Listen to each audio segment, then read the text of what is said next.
Hello दोस्तों, good morning everybody. आज हम सभी बात करेंगे क्लास 12 के मैग्नेट चैप्टर के बहुत ही इम्पोर्टेंट थ्योरी के बारे में, जो इस वर्ष आपको 5 मार्क्स में आया था। आज हम लोग बात करेंगे अक्षीय और निरक्षीय स्थिति के बारे में। हमने इसके पिछले वीडियो में समझाया था कि अक्षीय और निरक्षीय स्थिति क्या होता है। उससे पहले आप सभी इसका स्क्रीनशॉट ले लें ताकि बाद में आपको किसी भी प्रकार का समस्या ना हो।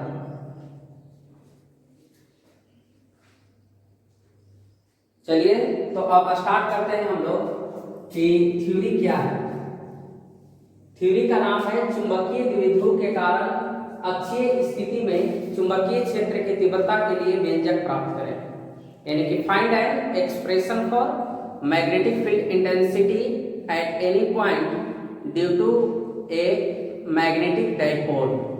मैग्नेटिक डाइपोल के कारण हमें एक्सियल पोजीशन के लिए मैग्नेटिक फील्ड इंटेंसिटी के लिए हमको व्यंजक प्राप्त करना है।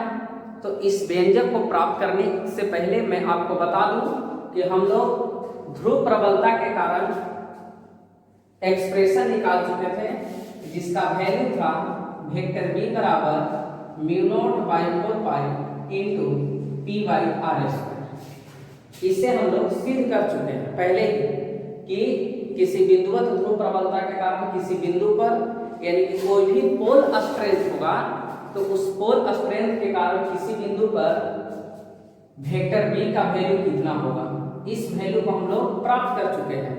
तो आइए अब हम लोग देखते हैं कि अक्षीय स्थिति के कारण तीव्रता कितना होगा।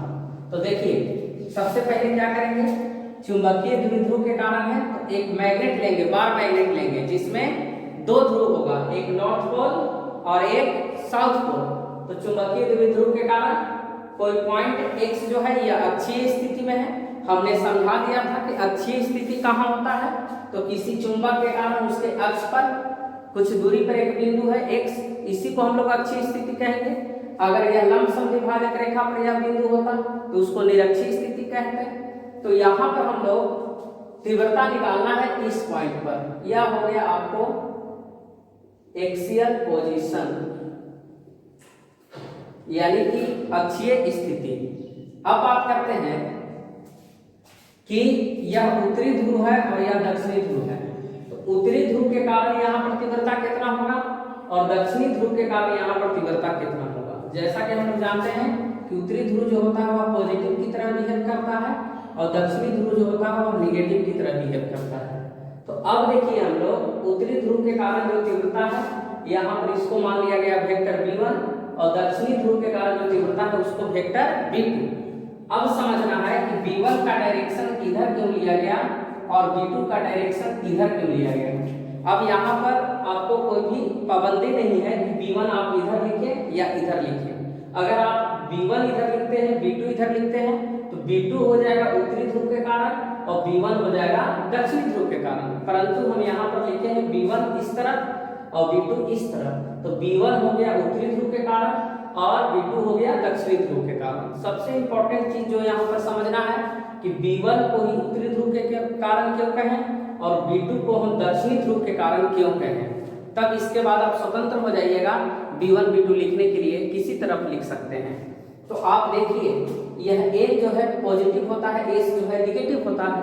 तो हम लोग पहले भी सीख चुके हैं कि प्लस से क्षेत्र रेखाएं बाहर की ओर निकलती है, चाहे वह चार्ज में हो चाहे वह मैग्नेट में हो, और माइनस में क्षेत्र रेखाएं अंदर जाती है। तो जो बाहर निकल रही है वो दूर हट रही है और जो अंदर जा रही है वो निकट जा रही है इस तरह।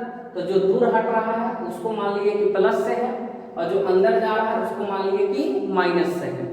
दूसरी विधि क्या है इसको समझने के लिए कि प्लस है और v1 v2 दोनों प्लस है, तो प्लस प्लस के बीच में विकर्षण, तो विकर्षण को कौन इंडिकेट कर रहा है, a इंडिकेट कर रहा है क्योंकि दूर हट रहा है। और प्लस है और माइनस के बीच में आकर्षण, तो आकर्षण को कौन इंडिकेट कर रहा है, a इंडिकेट कर रहा है। इसलिए ये हो गया v2 जो हो गया s के कारण हो गया और v1 जो हो गया n के कारण हो गया। अब समझते हैं, अगर लैंग्वेज इसका लिखना होगा तो सिंपली आप लिख सकते हैं कि माना कि ns कोई क्षण चुंबक है जिसकी चुंबकीय लंबाई टोटल एल और एल मिलकर हाफ हाफ एल 2l और ध्रुव प्रबलता जो है P है। किसी भी चुंबक की ध्रुव प्रबलता को क्या मान लेते हैं? P मान लेते हैं, पोल स्ट्रेंथ को। ध्रुव प्रबलता P है। इसके मध्य बिंदु O से R दूरी पर अक्षीय स्थिति में एक बिंदु एक्सियल पोजीशन में X स्थित है, जहां पर हमें चुंबकीय क्षेत्र की तीव्रता के लिए व्यंजक प्राप्त करना है। उसके बाद फिगर से हम लोग क्या किए कि बिंदु O से इसको R दूरी माने हैं। अब बिंदु O से क्यों माना गया? N से मानेंगे तो S के लिए जो है कि दिक्कत हो जाएगा, और S से मानेंगे तो N के लिए दिक्कत हो जाएगा। इसलिए बीचे बीच जो पॉइंट है वह मेरा क्या है? O है। तो O बिंदु से मान लिया अच्छी स्थिति में R दूरी पर एक बिंदु X है। अब देखिए, तो टोटल 12 होता है तो हाफ L हो गया। तो N से लेके X तक का डिस्टेंस को क्या मानेंगे? यहां से लेके यहां तक R है, तो यहां से लेके यहां तक तो कितना माइनस हो गया? L माइनस हो गया, ये वाला डिस्टेंस, तो R माइनस L। यहां तक R है, इधर कितना बढ़ गया? L बढ़ गया, तो ये total distance R plus L। अब चित्र से चलेंगे, तो चित्र से अगर चलते हैं हम तो देखेंगे यहाँ पर उत्तरी ध्रुव के कारण बिंदु X पर चुंबकीय क्षेत्र की तीव्रता आगे पीछे लिख सकते हैं, पहले आप दक्षिणी ध्रुव के लिए लिख सकते हैं। तो उत्तरी ध्रुव के कारण क्या माना गया है? B1 माना गया है। तो B1 बराबर क्या लिखे? μ0/4 pi into P by R square होता है, क्योंकि पहले से प्रूव कर चुके हैं ध्रुव प्रबलता के कारण μ0/4 pi into P by R square. तो μ0/4 पाई इंटू P ध्रुव प्रबलता R स्क्वायर। तो उत्तरी ध्रुव से डिस्टेंस कितना है? N से लेके X तक R माइनस L, तो R माइनस L का होल स्क्वायर। ठीक उसी प्रकार से दक्षिणी ध्रुव के कारण बिंदु X पर चुंबकीय क्षेत्र की तीव्रता, तो वेक्टर V2, तो वेक्टर V2 बराबर क्या लिखेंगे? μ0/4 पाई। ठीक इसी प्रकार से P बाई और R स्क्वायर, तो दूरी क्या है यहां से लेके यहां तक? R प्लस L का होल स्क्वायर, तो हो गए R प्लस L का होल स्क्वायर। अब देखिए, अब बिंदु X पर परिणामी चुंबकीय क्षेत्र की तीव्रता, परिणामी का मतलब टोटल, इंग्लिश में इसको रिजल्टेंट बोलते हैं, यानी कि परिणामी शब्द जहां भी आएगा फिजिक्स में समझ लेना है कि टोटल वैल्यू निकल रहा है। तो परिणामी चुंबकीय क्षेत्र की तीव्रता, तो वेक्टर B बराबर क्या लिखा गया? B1 minus B2। क्यों लिखा गया है? क्योंकि यहाँ पर इस पॉइंट पर दो तीव्रता है, एक B1 है और एक B2 है, दोनों इसी पॉइंट पर है। फिगर को दिखाने के लिए अलग अलग दिखा दिया गया है, यहाँ पर नहीं है, B1 भी यहाँ है, B2 भी यहाँ है, यानी दो इंटेंसिटी लग रहे हैं, B1 और B2। तो देखा गया कि B1 जो है कि बड़ा है और B2 जो है कि छोटा है। क्यों? क्योंकि तीव्रता का जो वैल्यू जो होता है फॉर्मूला से vector B inversely proportional to R square होता है, मतलब दूरी बढ़ने पर तीव्रता घटती है। तो दूरी किस में बढ़ रहा है? इसमें बढ़ रहा है। यहाँ से लेके यहाँ तक की ज्यादा दूरी है और यहाँ से लेके यहाँ तक की दूरी कम है। तो जब दूरी घटेगा तो तीव्रता बढ़ेगा, इसलिए n के कारण तीव्रता बढ़ गया, ये ज्यादा बड़ा है। इस B1 का वैल्यू क्या है? बड़ा है, यानी कि B1 इज ग्रेटर देन क्या है? B2 है। इसके वजह से हम लोग B1 में से B2 को क्या कर दिए? घटा दिए। तो घटाने पर रिजल्ट अब क्या आएगा? इस तरफ देखिए, B1 और B2 का वैल्यू को लिख दिए μ0/4 pi P by R minus L का whole square, μ0/4 pi into P by R plus L का होल स्क्वायर। अब क्या किया? μ0/4 पाई इंटू P कॉमन निकाल लिए, तो अंदर में क्या बचेगा? यहाँ पर से निकल गया तो 1 बाई R माइनस L का होल स्क्वायर, यहाँ पर क्या बचेगा? 1 बाई R प्लस L का होल स्क्वायर। अब देखा जाए R माइनस L का whole square, R plus L का होल स्क्वायर, दोनों एलसीएम हो जाएंगे। R माइनस L के होल स्क्वायर से कैंसिल हो जाएगा, R प्लस L का होल स्क्वायर से 1 में मल्टीप्लाई करेंगे, ये रिजल्ट बचेगा। ठीक उसी प्रकार से यहाँ भी R प्लस L के होल स्क्वायर से यहाँ से कैंसिल हो जाएगा, R माइनस L का होल स्क्वायर बचेगा। अब देखिए A प्लस B के whole square, A minus B का whole square, A square plus B square plus 2AB, तो 2RL। ठीक उसी प्रकार से माइनस साइन है, यहाँ A माइनस B का होल स्क्वायर फार्मूला पर तोड़ दिया गया है। अब क्या करेंगे? कोष्ठ के पहले माइनस है, मल्टीप्लाई करेंगे तो अंदर का साइन जो होगा चेंज हो जाएगा, प्लस वाला माइनस और माइनस वाला प्लस, प्लस R स्क्वायर था minus R square plus L square minus L square minus 2RL plus 2RL। अब क्या होगा? माइनस R स्क्वायर से plus R square cancel, plus L square से माइनस L स्क्वायर कैंसिल, बच गया 2RL 2RL मिलके कितना हो गया? 4RL। ए आपको बाहर में है।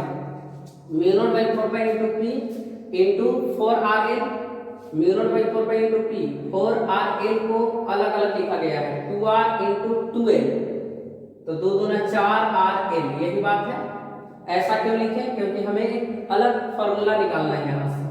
अब 12 इंटू पी बराबर एक फॉर्मूला हम जानते हैं, 12 इंटू पी ध्रुव प्रबलता चुंबकीय लंबाई के गुणनफल को चुंबकीय द्विध्रुव आघूर्ण कहते हैं।